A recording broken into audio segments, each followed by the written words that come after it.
Hello mga gwapa and gwapo! For today's video ay magsundog ta guys sa mga viral, no?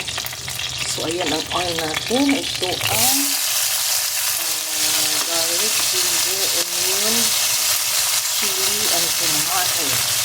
Ako'y magluto ng hipon. Aray!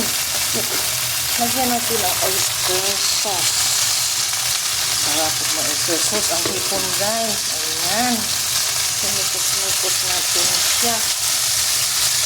Ayan oh.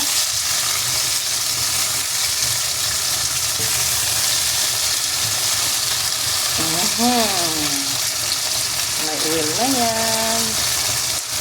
So may ano tayo guys, sesame oil at saka yung soy sauce at pepper powder lagyan natin. So maamoy na yung ano natin guys, yung bawang. So ilagay na natin ang ating hipon. Ang hipon, paborito ng bayan. Laki-laki siya oh.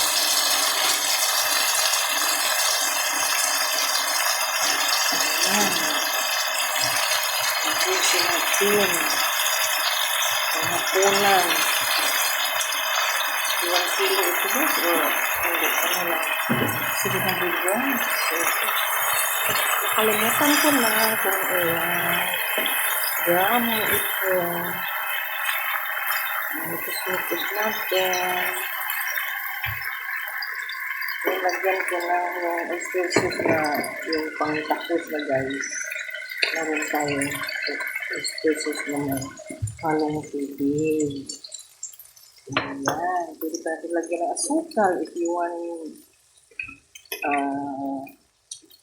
want some sweeter. Sweeter. Not sweeter jacket yung tamis.